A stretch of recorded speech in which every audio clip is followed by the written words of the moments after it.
Hello and welcome to another episode of the Crimson Podcast. I'm Jack Martin, joined by Cameron, Bong, Charlie Quinn, and Sophie Babbit. As we enter 2026, we're going to take a look back at everything that happened in 2025. So we got some pop culture moments, and then we're talking about in-school stuff. Anyone want to kick us off? Some movie, a TV, tour TV show? I'll kick us off with some Stranger Things. So the final season came out this year, and I thought it was very good. What do you guys think about the finale? What about the entire season? I thought it was great. The people kind of hated on the finale, but I loved it. I thought the writers did a very good job. People were just trying to find stuff to hate, in my opinion. Yeah, I think the only reason people didn't like the last two episodes and kind of review bombed the entire show is because it didn't end the way they wanted it to end. You know, nobody's going to be happy with an ending. And you see this happen with all these great shows. You have Mad Men, Game of Thrones, all of them. People hate the ending. So I think that it's about people just not. Yeah, I was really hoping for the Conformity Gate episode, but unfortunately that did not come true. Yeah, I thought that, the ages I think they were supposed to play, they looked a little bit older. I think that's one of the few little things I think they could have fixed. But other than that, I thought it was great. I thought the music that they picked was also really, really good. And the fact that they were all really going on their own ways and, starting new adventures really put like a message to the generation that kind of grew up with the show. So I think the message was like kind of really, really good. Yeah. Yeah.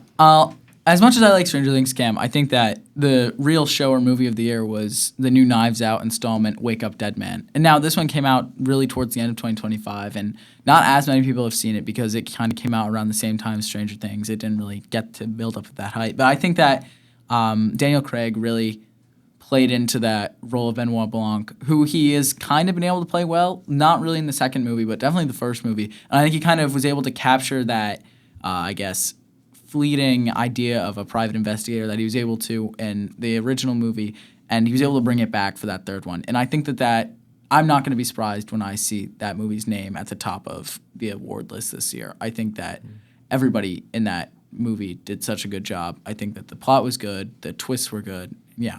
I'll have to give it a watch. Yeah, I'm excited for that. I would say the song or the movie of the year came this summer, K-pop Demon Hunters. Let me tell you, at camp, I'm a camp counselor, and the kids were going nuts. Charlie, you can attest to that. Yeah, I do work with Jack over the summer, and those kids were singing that song maybe like 2 days after that movie came out, and it took me a couple months to watch it, because they sang it so much, I was like, I never want to hear that song again, but it was everywhere. Yeah, I definitely know all the lyrics. They're catchy. They were on edits, and I'm like, just get off my Instagram.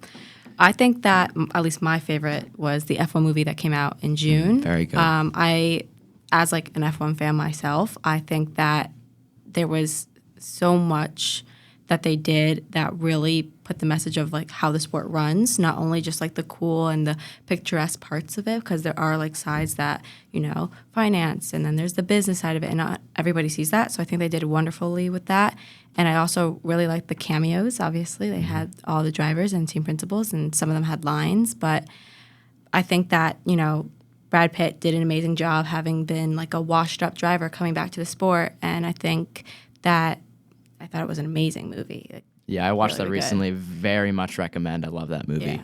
Yeah. We're going to transition now to songs of the year. Who wants to start us off? Charlie, want to go? Yeah, sure. So my song of the year is Nokia by Drake. And now this song I just like because, I feel like it maybe isn't too similar to more recent of Drake's works. I don't think he even came out with a song, I think, towards the end of 2025 that was more kind of reminiscent of what he had been working on before Nokia. And I really liked how it was a song that kind of makes you want to dance. It's a song that's high energy, good tempo, and I'm kind of biased, but that was kind of the song that got played every single game before going to a tennis match on the tennis bus. And I think that song, that's kind of what really made it the song of the year for me. In my opinion, one song that sort of fell off towards the end was APT, because it was played at every single radio station ever in the car. But it was a very good song. I listened to it a lot when it first came out, and I'm a huge fan of Bruno Mars. So Nice. I'm gonna go to an album almost. I'm gonna say the Taylor Swift album. let me tell you, the promotion on that was ridiculous. I mean, she announced it on like the Kelsey Brothers podcast in August and built up to it like crazy. The Swifties, at least in school, were going nuts for it. It's not necessarily my cup of tea, but I have to pay respect to the album. I thought that was very important. I'm going to add on to that with like just an album. I thought Sabrina Carpenter's album was really good. I know it came out, I feel like, more in the earlier part of 2025, but I don't really have a favorite song, but if I had to pick was Please, Please, Please. And I feel like that's also a song that is also used maybe in other movies or like trailers for movies, which kind of it makes it more catchy because you're seeing it in not just something she's promoting, but also in other aspects of it, entertainment as well. Yeah, I like that song too. That's a good choice. And then kind of moving like into the school year, the memes are a big thing, right? With social media, everyone's scrolling on TikTok and Instagram Reels. You guys have any favorite memes from 2025? 6'7". 6'7". Yeah. 6'7". It's on a long run right now. Every kid is saying it. A lot of high schoolers are saying it. And teachers, like, yeah, they'll make a joke about it, and they'll be like, some my parents at least know it now, and it's kind of embarrassing, but. Yeah, my physics teacher caught on. It's kind of dying now. Once all the adults are catching on, it's kind of going downhill a little bit. I wonder if that's intentional.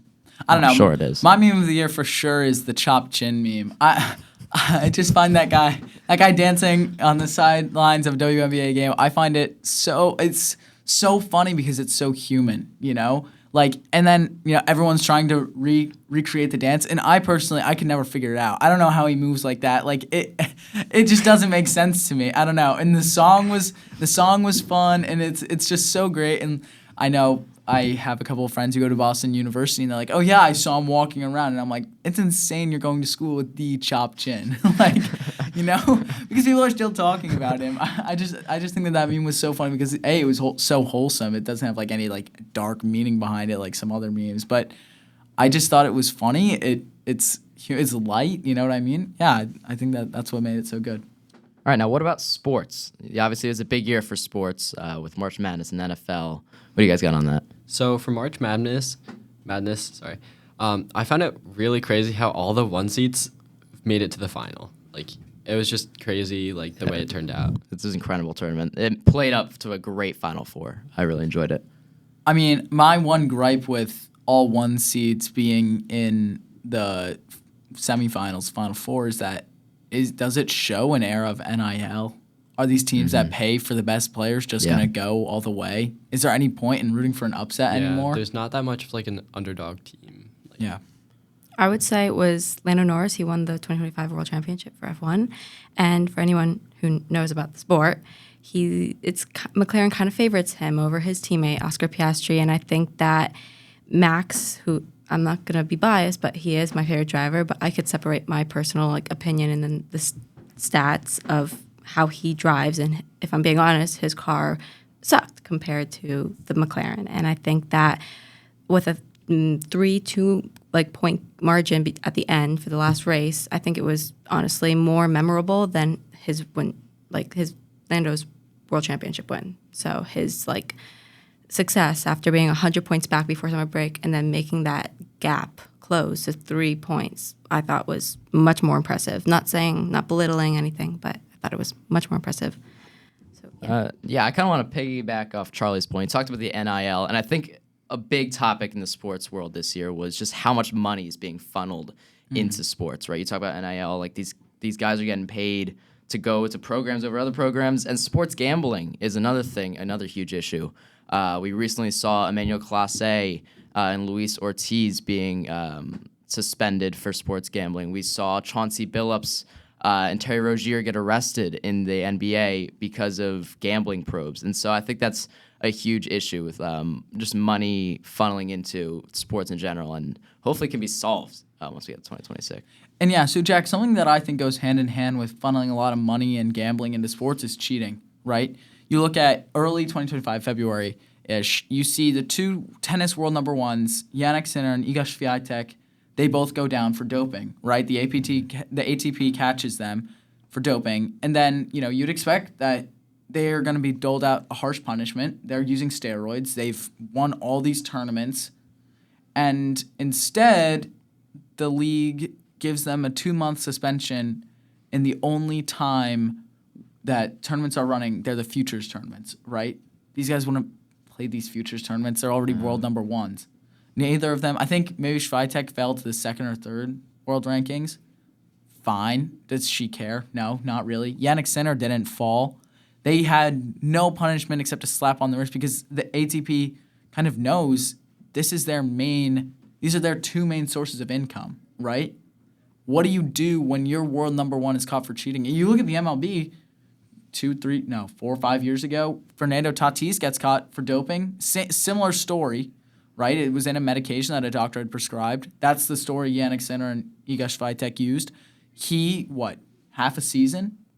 Yeah, I think it was like 80, half a season, yeah. Yeah. It's shocking to see the extent to which leagues are willing to protect their players in situations of cheating or gambling. And, you look at Shohei Ohtani.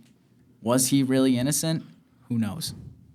Yeah, it's an interesting point. I like that. We're going to transition now from out-of-school sports to now in-school sports. So we're going to be going around a story from each season. So if you want to kick us off. I think that the girls basketball did a really good job. I mean, they had a really good stat for their new program or their program. An impressive start with 7-0, and then I think they ended with like 23-6. So I think that was really, really good. Yeah, program record was 23 wins. Was incredible last year. Yeah, and they've just been on a heater recently. Like, they're unstoppable. You talk about unstoppable, you think Furnace girls basketball. Without a doubt.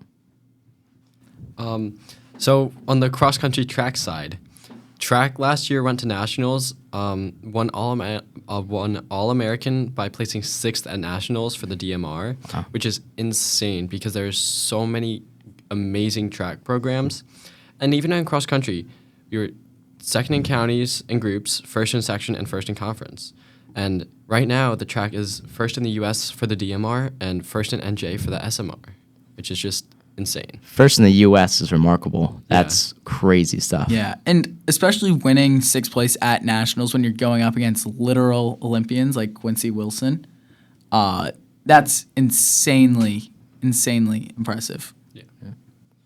I can go next. So in the fall season, we had football and boys soccer, who both had some incredible achievements. Football won the 6th straight division title, I believe a program record, and then boys soccer went 17-2-1. And while they made it to the county finals and lost in the semifinals in the state tournament, but otherwise a great showing from both programs.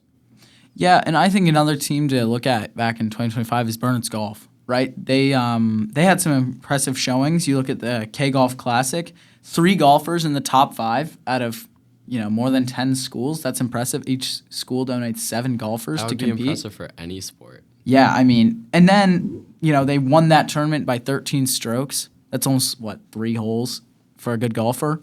And then you look at their regular season, not tournament play. They break their own school record. Wow. Right. They shoot 6 under par at home at Roxitticus Golf Club, and that's just impressive to do. And I'm excited to see what they'll do in 2026. Yeah. All right, now as we kind of start to wrap up this episode, what's one thing each of you are looking forward to as the new year comes 2026? I'll go first. I'm very excited for the new Invincible season. Huge fan of that show. I'm not very OG to the show, but I started watching it, and it was so hypnotizing. I was just watching it over and over again.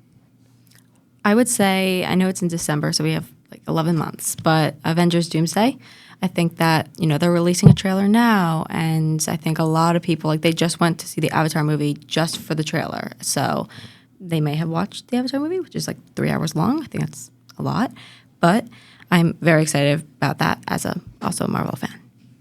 Yeah, I think the thing I'm looking most forward to is the MLB season. Right? Last year's World Series kind of left off on a bittersweet note, depending on who you ask. You see these kind of ragtag Blue Jays versus the, kind of, at least the way I look at it, the money-hungry Dodgers. And especially with, this kind of battle between owners, teams, and players coming to a climax after this season, right? There's a threat of a lockout in the 2027 season. I would not be surprised if, the Dodgers win again. And if they do, I think that we're going to see some major shakeups to the way that players get paid and the way that teams are allowed to pay players. I think we are going to see salary caps or,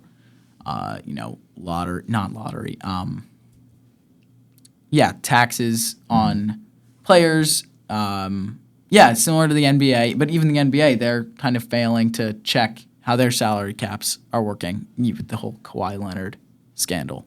Yeah, it should be interesting. I'm looking forward to the Burners baseball season. As a member of the team, a new head coach coming in, Mr. Malik, and I'm really excited. I think it could be a fun year. We have a good squad, good talent.